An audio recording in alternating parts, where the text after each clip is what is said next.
Hello friends, आज हम करेंगे प्रैक्टिस सेट नंबर 5.3 जो कि 9th स्टैंडर्ड की टेक्स्ट बुक से है और चैप्टर 5 क्वाड्रिलेटरल से है। यहाँ पे हम पहला क्वेश्चन स्टार्ट करेंगे और क्वेश्चन के स्टार्ट करते ही हम उसको आहिस्ते आहिस्ते समझेंगे भी और इसकी प्रॉपर्टीज़ भी देखेंगे। जो भी शेप्स और जो भी फिगर्स दिया जाएगा उसके अकॉर्डिंगली हम उसकी प्रॉपर्टीज़ को उसके साथ साथ देखेंगे, क्योंकि इससे पहले के वीडियो में मैंने आप लोग को बता चुकी हूँ कि रेक्टेंगल्स, रोम्बस और स्क्वायर्स वगैरह क्या है और इसकी प्रॉपर्टीज़ क्या है। तो यहाँ पर वापस से रिपीट ना करते हुए हम क्वेश्चन को सॉल्व करते करते उसकी प्रॉपर्टीज भी ध्यान रखेंगे। देखिए, तो फर्स्ट क्वेश्चन क्या है, the diagonals of the rectangle A B C D intersect point O. यहाँ पे हमको किसके बारे में बताया गया है? डायगोनल के बारे में बताया गया है। तो डायगोनल्स के बारे में बताया है। और दूसरा ये क्या है? रेक्टेंगल्स। रेक्टेंगल हमको पता है कौन सा शेप होता है। रेक्टेंगल्स की जो फर्स्ट प्रॉपर्टी होती है, क्या opposite side is the equal और the opposite side are the congruents. जो अपोजिट साइड होती है वो क्या होती है? इक्वल होती है। और सेकेंड प्रॉपर्टी है कि all the angles are the 90 degree, ये बताया गया हमको। और द बाइसेक्टर्स क्या होता है? बाइसेक्टर्स होता है इंटरसेक्ट पॉइंट जो डायगोनल्स को होता है वो एक दूसरे पे बाइसेक्ट करता है और वो एक दूसरे पे परपेंडिकुलर होता है। मीन्स कि जो अंदर का जो पॉइंट दिया जाएगा वो हमारा 90 डिग्री का होना चाहिए, जो एंगल होगा वो 90 डिग्री का होना चाहिए। तो अब हम उसको पहले ड्रॉ करके देखते हैं, फिर उसके बाद बताएंगे और क्वेश्चन को आगे पढ़ते हैं। If the A C is the 8 centimeter, then the find the length of the BO. If the angle CAD is a 35 degree, then the find the measure of the angle ACB। तो पहले हम draw करते हैं एक rectangle और उसके बाद इस फिगर के अकॉर्डिंगली, वो मेजरमेंट के अकॉर्डिंगली हम उसको बताते हैं। देखिए कैसे करेंगे। देखिए फ्रेंड्स, हमने क्या बनाया, यहाँ पे एक रेक्टेंगल बनाया है जिसका हम नेमिंग कर देते हैं कि यहाँ पे जो क्वेश्चन के accordingly A B C and D। अब रेक्टेंगल का क्या बताया है कि इंटरसेक्ट पॉइंट, जो डायगोनल का जो इंटरसेक्ट पॉइंट है, मीन्स कि यहाँ पे हमको एक डायगोनल बनाना पड़ेगा। डायगोनल्स हमको दो है, मीन्स कि एस दिया है, प्लूरल्स फॉर्म में है, तो दोनों तरफ से डायगोनल्स बनेगा। और यहाँ पे जो इंटरसेक्ट पॉइंट है इसको देंगे हम पॉइंट O। और क्या इन्फॉर्मेशन दी है? ए सी इज आ 8 सेंटीमीटर। ए सी क्या है हमारे पास? ये वाला पूरा मिला के हमारे पास कितना है? 8 सेंटीमीटर। क्या है हमारे पास? 8 सेंटीमीटर। और बी ओ, हमको किसका मेजरमेंट मालूम करने का है? बी ओ का मेजरमेंट मालूम करने का, the length of B O हमको मालूम करना है। तो हम यहाँ पे एक छोटा सा क्वेश्चन मार्क मार देती हूँ ताकि आपको समझ में आए ये वाला लेंथ। नेक्स्ट हमारे पास क्या है? C A D. Where is C A D? C A D, ये हमारे पास सी ए डी, ये जो एंगल दिया गया है सिर्फ ये है सी ए डी, मीन्स कि इतना एंगल हमारे पास कितना है? 35 डिग्री है। अब उसके बाद क्या लिखा हुआ है? Find the measure of the angles is the A C B. A C B हमको मेजरमेंट करना है ए सी बी का। अभी हमको जो प्रॉपर्टीज़ मालूम है पहले उसके अकॉर्डिंगली देखते हैं कि रेक्टेंगल्स की प्रॉपर्टीज़ क्या होती है। रेक्टेंगल्स की प्रॉपर्टीज़ क्या होती है? फर्स्ट प्रॉपर्टी होती है opposite side are the congruence, means कि ये साइड इसके कॉन्ग्रुएंस होगा, ये साइड इसके कॉन्ग्रुएंस होगा। तो ये प्रॉपर्टी हमको यूज़ नहीं करना है क्योंकि यहाँ पे एंगल्स की बात हो रही है। तो अब सेकेंड प्रॉपर्टी देखते हैं कि सेकेंड प्रॉपर्टीज़ क्या होती है कि जो अपोजिट एंगल्स होता है वो एक दूसरे के कॉन्ग्रुएंस होता है। अपोजिट एंगल्स मीन्स कि ये इसके कॉन्ग्रुएंस होगा, हाँ, डी बी के कॉन्ग्रुएंस होगा। और थर्ड प्रॉपर्टीज क्या होती है यहाँ पर कि जो डायगोनल होता है एक दूसरे पे बाइसेक्ट करता है और परपेंडिकुलर होता है। परपेंडिकुलर मतलब होता है कि ये एक दूसरे पे क्या होना चाहिए? 90 डिग्री का होना चाहिए। हर एंगल कौन सा होगा? 90 डिग्री का होगा। हर एंगल कितना होगा? 90 डिग्री का। मीन्स जहाँ पे हमको ये, जब हमने दो डायगोनल बनाए तो हमको कितने एंगल्स मिल रहे हैं? ए ओ डी, ए ओ बी, बी ओ सी, सी ओ डी, ये तीन ट्राइंगल मिल रहे हैं। और तीनों ट्राइंगल्स का जो मिड पॉइंट जो है हमारे पास ओ है, और यहाँ से जो कनेक्ट हो रहा है ये सारे एंगल्स क्या है? ओ एंगल जो भी रहेगा, ओ एंगल हमारे पास क्या होएगा? 90 डिग्री का हो जाएगा। अब यहाँ पे हमको मालूम क्या करना है कि हमको एक इन्फॉर्मेशन दी है कि ए सी कितना है? 8 सेंटीमीटर है। और हमको मालूम करना है ओ बी। दूसरा हमको दिया है कि सी ए डी 35 डिग्री है और हमको क्या मालूम करने का है? यहाँ पे ए सी बी मालूम करना है। तो हमको देखिए, ये इसके अकॉर्डिंगली जब बाइसेक्ट कर रहा है मीन्स कि ये दोनों प्रॉपर्टी एक ही इक्वेशन में होगा। मीन्स ए ओ और ओ सी दोनों भी इक्वल होगा। अगर ए सी 8 सेंटीमीटर है तो इसका ये हाफ हो जाएगा। ए AO और OC दोनों इसका हाफ है, हाफ हाफ होगा, तो ये 4 हो जाएगा और ये 4 हो जाएगा। ये हमारे पास एक क्वेश्चन सॉल्व हो गया। मीन्स यहाँ पे बाइसेक्ट करना, यहाँ पे ये जब बाइसेक्ट कर रहा है तो ये हाफ हाफ हो जाएगा, प्लस बाइसेक्ट करना, ये क्या है, रेक्टेंगल है, तो रेक्टेंगल्स के जो भी डायगोनल्स होते हैं वो इक्वल होंगे क्योंकि ये परपेंडिकुलर है, तो ये जितना होगा इतना BD भी होगा। तो पहले तो हम ये लिख देंगे कि BD भी उतना ही होगा, हाँ, AC के अकॉर्डिंगली हमारा BD भी उतना ही होगा। ये देख लिए, फिर इसका हमने हाफ कर दिया कि ये हाफ हो गया। अब हमको क्या चाहिए कि ये 35 है, तो ये क्या होगा, ये भी ऑब्वियसली क्या हो जाएगा 35। क्यों, हमको यहाँ पे से क्या बताया है कि अगर ये जो रेक्टेंगल है, रेक्टेंगल की जो अपोजिट साइड कॉन्करेंस तो होती है, बट उसके साथ साथ यहाँ पे ये दोनों लाइन क्या है, पैरेलल लाइन भी हो जाती है। जब पैरेलल लाइन की जो एक ट्रांसवर्सल लाइन जाती है तो हमारे पास जो एंगल इंटरनल जो एंगल्स मिलते हैं, अल्टरनेट जो एंगल्स मिलते हैं वो भी एक दूसरे की क्या होते हैं, कॉन्ग्रुएंट। जो कि देखिए हमारे पास Z टाइप के जो एंगल बन रहे हैं ये भी एक दूसरे के, देखिए ये Z टाइप का जो एंगल होता है ना, ये ऐसे टाइप का जो एंगल होता है इस तरीके से, ये एंगल्स के जो अंदर के जो एंगल्स होते हैं वो भी एक दूसरे के क्या होते हैं, कॉन्ग्रुएंस हो जाते हैं। तो हम डायरेक्टली इसका आंसर में यही लिख सकते हैं। तो अब इसको कैसे हम स्टार्ट करेंगे, स्टार्टिंग करने के लिए हम पहले हर क्वेश्चन में, ज्योमेट्री के उसमें आपको हर क्वेश्चन के आंसर में, सोल्यूशन में पहले गिवन इन्फॉर्मेशन लिखना होती है। तो गिवन इन्फॉर्मेशन हमारे पास कहाँ होती है, क्वेश्चन में ही होती है। तो जो चीज़ हमको ऑलरेडी गिवन इन्फॉर्मेशन दी जाती है, इन्फॉर्मेशन जो दी जाती है वो हमारे उसमें गिवन में आ जाता है। तो हम फर्स्ट ऑफ ऑल क्या लिखेंगे, यहाँ पे गिवन करके डालेंगे। गिवन क्या दिया है कि ABCD क्या है, एक रेक्टेंगल है। हम क्वाड्रिलेटरल क्या लिखेंगे, ABCD इज अ रेक्टेंगल। ये हमने गिवन इन्फॉर्मेशन में डाल दिए। अब उसके बाद सेकेंड इन्फॉर्मेशन क्या दी है कि O पॉइंट क्या है, इंटरसेक्ट कर रहा है O पॉइंट। तो डायगोनल हमारे पास कौन से मिल रहे हैं, AC मिल रहा है और BD मिल रहा है, ये हमारे पास है। तो इंटरसेक्ट पॉइंट क्या है, पहले ये लिख देते हैं, इंटरसेक्ट पॉइंट O, ये लिखा हुआ है। और दूसरी इन्फॉर्मेशन गिवन में क्या दी है कि AC क्या है, 8 सेंटीमीटर है, और दूसरा हमारे पास एंगल, देखिए एंगल CAD क्या है, 35 डिग्री है। ये हमको इन्फॉर्मेशन दी गई है। अब हमको फाइंड क्या करना है, फाइंड करना है, वो भी लिखना है। तो फाइंड करना है हमको, यहाँ पे लिखा है फाइंड द मेजर ऑफ। तो कौन सा मेजर पहले मालूम करने का है, BO। कौन सा मालूम करने का है, लेंथ, BO मालूम करने का है, लेंथ BO करना है। और हमको मालूम करने का है एंगल, कौन सा एंगल मालूम करने का है, देखिए क्वेश्चन में लिखा हुआ है आपके क्वेश्चन के हिसाब से ACB, ये हम दोनों को, ये दोनों चीज़ हमको मालूम करना है। तो अब हम क्या करेंगे, पहले जब हम फाइंड और गिवन लिखेंगे तो हमको सोल्यूशन लिखना पड़ेगा। क्या लिखना है, सोल्यूशन। ये हमने सोल्यूशन स्टार्ट किए कि ABCD क्या है हमारे पास, ABCD क्या है हमारे पास, इज अ रेक्टेंगल। ये पहला पॉइंट लिखेंगे, क्यों, इसके बेस पे ही हम आगे आंसर सॉल्व कर रहे हैं। तो यहाँ पे हमने लिखे क्वाड्रिलेटरल ABCD क्या है हमारे पास, एक रेक्टेंगल है।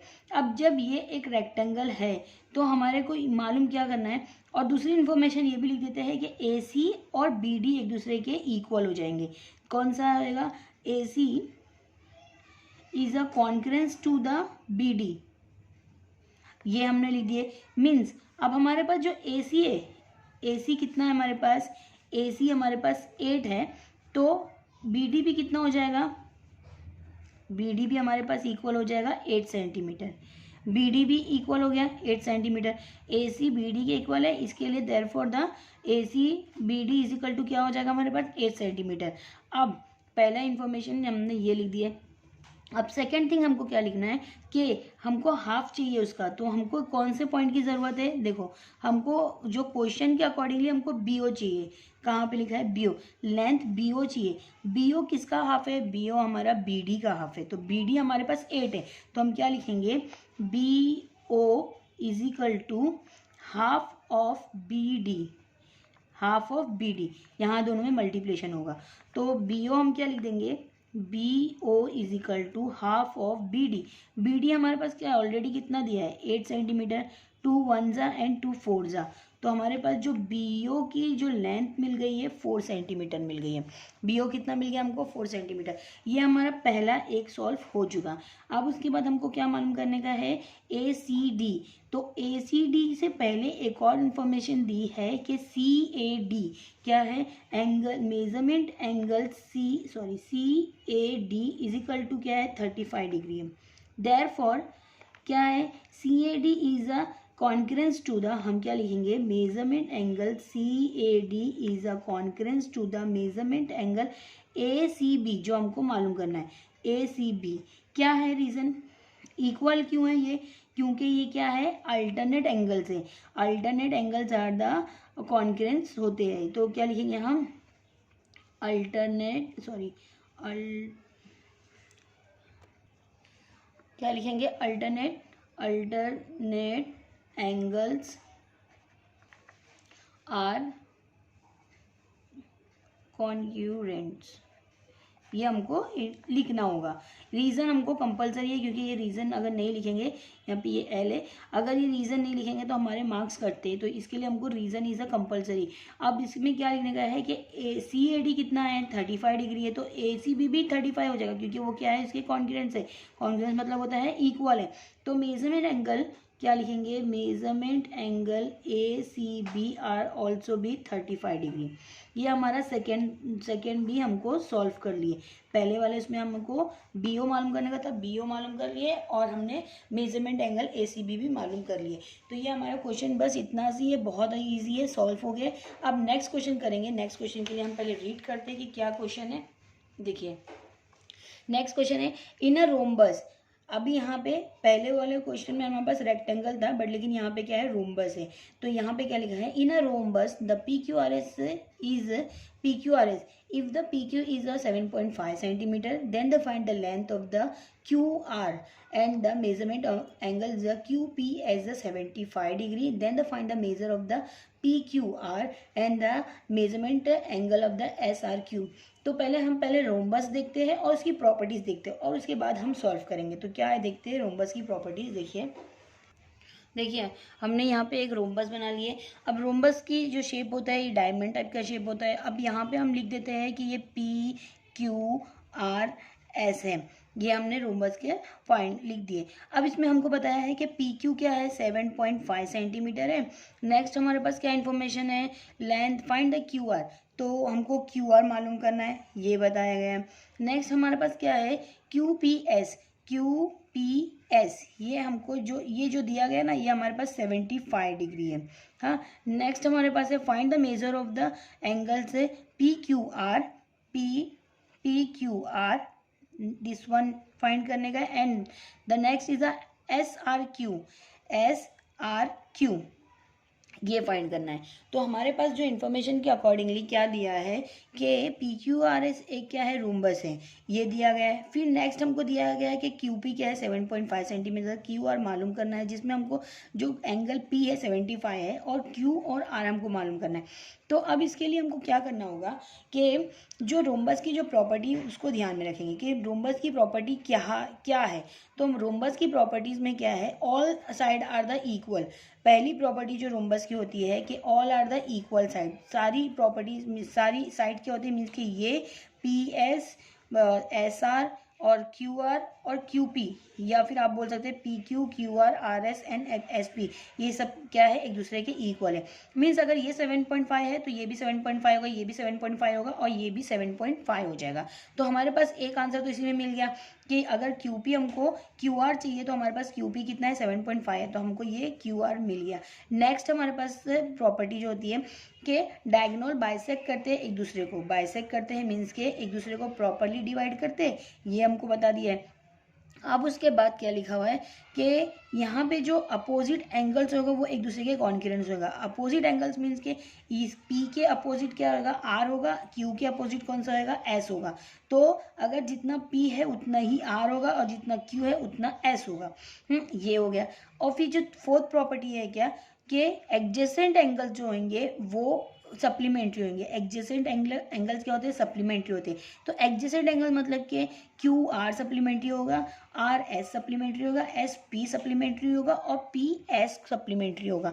तो इसके अकॉर्डिंगली, ये प्रॉपर्टी के अकॉर्डिंगली हमको सॉल्व करना है बस, तो हमको तीनों चीज़ मिल जाएगी। तो अभी हम यहाँ पे लिखते हैं गिवन इन्फॉर्मेशन, लिखते हैं कि गिवन क्या दिया गया है कि quadrilateral P Q R S is a rhombus. क्या लिखा हुआ है, रोम्बस, ये हमको बताया गया है।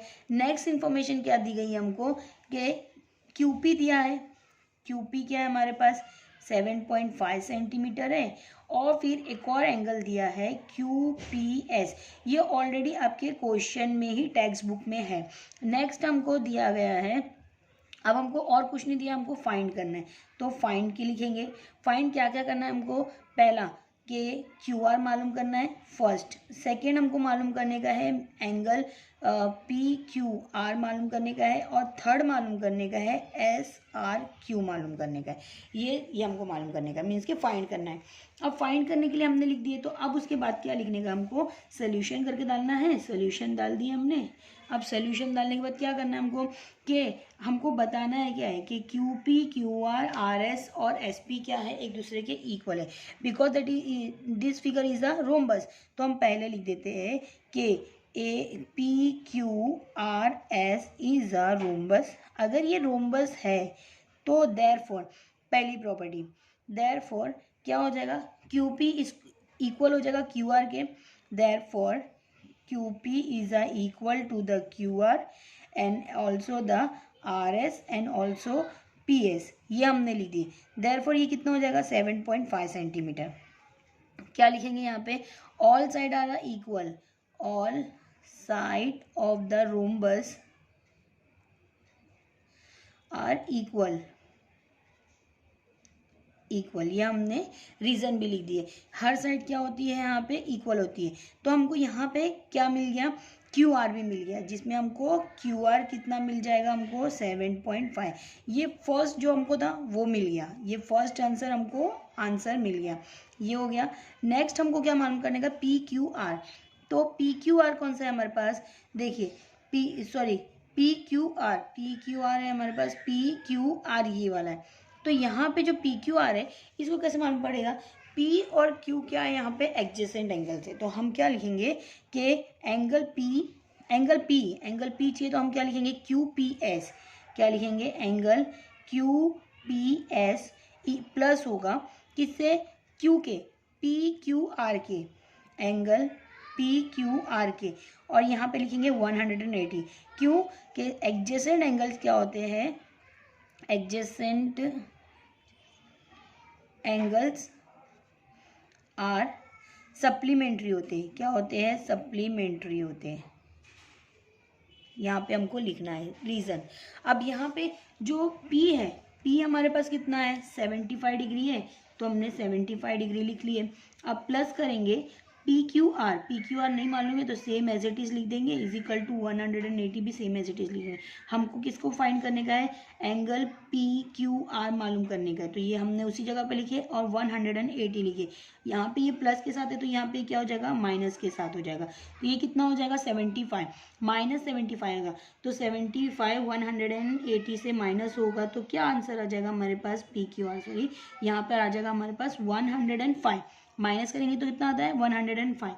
तो ये हमारे पास PQR भी मिल गया। अब उसके बाद हमको यहाँ पे कितना मिला, 105 मिल गया। अब हमको कौन सा एंगल R मालूम करना है, ये भी मिल गया। अब एंगल R मालूम करेगा तो एंगल R के लिए हम क्या लिखेंगे कि P और एंगल R क्या है, एक दूसरे के अपोजिट एंगल्स है। Opposite angles are the congruence. तो मीन्स हमारे पास जो पहला वाला QPS है या QPS है, QPS angle QPS is a congruence to the angle, कितना कौन सा है, हमको R चाहिए, तो SRQ, ये दोनों एक दूसरे के इक्वल है। तो पहले से ऑलरेडी हमारे पास ये कितना है, 75 डिग्री, तो ये भी क्या हो जाएगा, 75 डिग्री। और हमको रीजन लिखना है, क्या रीजन लिखेंगे, opposite angles of the rhombus are congruents. ये हमको रीज़न लिखना पड़ेगा। देखिए बहुत ही ईजी है, कुछ भी हमको हार्ड नहीं था ये, और इस तरीके से हमारे ये क्वेश्चन सॉल्व हो गया। ये इससे पहले के उसमें था 35 पहले वाला आंसर है। यहाँ से आपको, यहाँ से जो है, यहाँ से आप लोग का आंसर इसका है, ये इस तरीके से, हाँ, यहाँ से लेके यहाँ तक आपका है। बहुत ही ईजी है, कुछ हार्ड नहीं है। नेक्स्ट क्वेश्चन करेंगे। देखिए नेक्स्ट क्वेश्चन क्या है, क्वेश्चन रीड करते। थर्ड क्वेश्चन है हमारे पास, डायगोनल ऑफ द स्क्वायर। यहाँ पे थर्ड क्वेश्चन में क्या है, स्क्वायर की बारे में। पहले क्वेश्चन में रेक्टेंगल था, फिर यहाँ पे रोम्बस था, अब यहाँ पे स्क्वायर की प्रॉपर्टी देखना पड़ेगी। The diagonals of the square I J K L intersect at the point of M, the find the measure of the I M J, J I K and the L J के। देखिए हम पहले rhombus बनाते हैं, square बनाते हैं, इनके accordingly हमने ये फिगर को ड्रॉ कर लिए हैं कि यहाँ पे आई जे के एल क्या है, एक स्क्वायर है, और जिसका इंटरसेक्ट पॉइंट क्या है, एम है। तो हमको फाइंड करना है आई एम जे, ये वाला पॉइंट फाइंड करना है, जे आई के ये फाइंड करना है हमको, जे आई के ये फाइंड करना है, और फिर उसके बाद L J K, L J के ये वाला पॉइंट हमको फाइंड करना है, एल जे के। तो हम इसको कैसे फाइंड करेंगे, तो पहले इसकी प्रॉपर्टीज देखते हैं कि प्रॉपर्टीज क्या है स्क्वायर की। स्क्वायर की प्रॉपर्टी होती है फर्स्ट और कि all are the side are the equal, हर साइड क्या रहेगा, इक्वल, ये इसके all are the side are the equal. और उसके बाद जो सेकेंड प्रॉपर्टीज होती है कि all the angles are the 90 degree और द राइट एंगल ट्राइंगल्स। यहाँ पे जितने भी जो एंगल्स बनेंगे, मीन्स के angle J, angle K, angle L, angle I, ये क्या हमारे पास 90 डिग्री है। ये दूसरी प्रॉपर्टी। जो थर्ड प्रॉपर्टी है कि diagonal of the bisect to each other.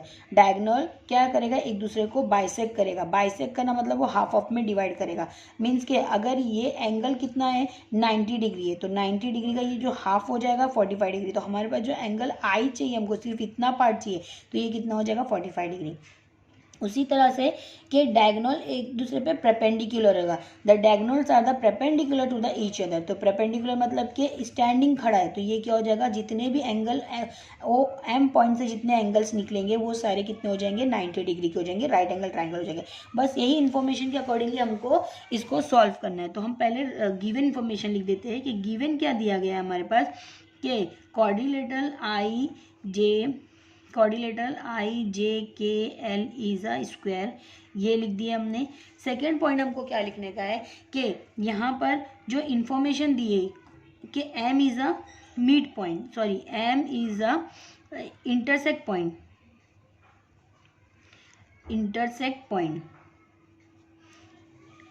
ये लिख दिए। नेक्स्ट हमको क्या लिखने का है कि गिवन दिया है, अब यहाँ पे हमको फाइंड करना है। तो फाइंड हमको क्या करना था, I M J, angle I M J ये फाइंड करना था। दूसरा जे आई के फाइंड करना था। फिर तीसरा एल जे के क्या फाइंड करना था, एंगल एल जे के ये हमको फाइंड करना था, ये हमने लिख दिए। अब नेक्स्ट हमको क्या करने का है, सोल्यूशन करके लिखना है। सोल्यूशन में हमको क्या बताने का है कि ये आई जे के एल क्या है, एक क्वाड्रिलेटरल है, क्वाड्रिलेटरल स्क्वायर है। तो आई J K L is a square, ये हमको बताना ज़रूरी है क्योंकि इसके बेस पे ही हम सारी चीज़ लिखने वाले। ये स्क्वायर है जब इसकी प्रॉपर्टी यूज़ हो रही है। तो all angles are the 90 degree, all angles are at the 90 degree, means के angle I is a equal है, angle J is a equal है, एंगल के इज इक्वल है, angle L is a equal है। कितना हो जाएगा ये, 90 degree. यहाँ पे क्या लिखना है, रीज़न के all angle of square is right angle triangle, right angle, ये हमको लिखना है। नेक्स्ट हमको क्या करने का है कि, और दूसरा बोलने का है कि हमको चाहिए क्या, एम पॉइंट चाहिए। तो आई एम जे हमारा क्या आएगा, 90 डिग्री, ये भी लिख देंगे हम। The I M J angle I M J is a 90 degree, ये हमने सॉल्व कर दिया, डायरेक्ट लिख दिया। और इसका खाली हमको रीज़न लिखना पड़ेगा। तो इसका रीज़न क्या है कि जो एंगल्स का जो मिड पॉइंट होता है वो इंटरसेक्ट, जो मिड पॉइंट है वो हमारा क्या है, परपेंडिकुलर है एक दूसरे पे। तो यहाँ पे लिखेंगे the diagonal are the perpendicular each other, यहाँ पे लिखेंगे हम diagonal are perpendicular to each other, ये हमको रीज़न लिखना है। तो हमको ये भी मालूम पड़ गया कि डायगोनल परपेंडिकुलर है, इसके लिए ये जो एंगल एम है वो क्या है 90 डिग्री है। अब हमको आई चाहिए, तो एंगल आई क्या है, एंगल आई किसका हाफ है, एंगल आई है जे आई एल का। तो जे पहले हमको जो जो हमको मालूम करना होता है वो लिख देते हैं। क्या मालूम करना है हमको, एंगल आई जे आई के, एंगल जे आई के किसके हाफ है, half of the angle J I L के, एंगल जे आई एल के। हमने बताया कि एंगल आई क्या है हमारे पास, एंगल आई 90 डिग्री हमने पहले बता चुके। तो हम क्या लिखेंगे, J I K is equal to the half of 90 degree. तो यहाँ पे कितना हो जाएगा 45 डिग्री। तो एंगल जे के आई एल क्या हो जाएगा, जे के एल हमारे पास 45 डिग्री हो जाएगा। ये हमने लिख दिया। अब नेक्स्ट हमको कौन सा मालूम करने का है, एल जे के। सेम मेथड यूज़ करेंगे कि measurement angle L J K is equal to the half of जो आई जे के का है, वो किसका है, एंगल ऑफ आई जे के का है। तो आई जे के लिख देंगे। अब measurement angle L J K is equal to 1/2 and the I J K क्या है हमारे पास 90 डिग्री। तो 90 डिग्री लिख दिए। अब उसको डिडक्ट कर दो तो यह क्या हो जाएगा, कैंसिल करके 45 डिग्री आ जाएगा। तो हम क्या लिखेंगे यहाँ पे, मेजरमेंट एंगल एल जे के कितना हो जाएगा 45 डिग्री। तो हमने ये भी सॉल्व कर लिए। देखिए ये भी सॉल्व हो गया हमारा। तो यहाँ पर हमारे को एल जे के मिल गया, इससे पहले हमको ये भी मिल गया था, कौन सा वाला, ये वाला भी मिल गया हमको। देखिए ये तीन हमको मालूम करना था, तीनों चीज़ हमने मालूम कर दी, फर्स्ट सेकेंड एंड थर्ड। तो हमारा ये क्वेश्चन नंबर थर्ड क्या हो गया, कंप्लीट हो गया। अब क्वेश्चन नंबर फोर्थ करते हैं। देखिए क्या है, क्वेश्चन नंबर फोर्थ करने से पहले ये वीडियो बहुत ज़्यादा बड़ा हो गया है, इसके लिए हम नेक्स्ट वीडियो में क्वेश्चन नंबर फोर्थ और फिफ्थ करेंगे। आज के लिए इतना ही। अगर मेरा वीडियो आपको अच्छा लग रहा हो तो प्लीज़ लाइक करिए, शेयर करिए और सब्सक्राइब करना ना भूलिए। Thank you so much.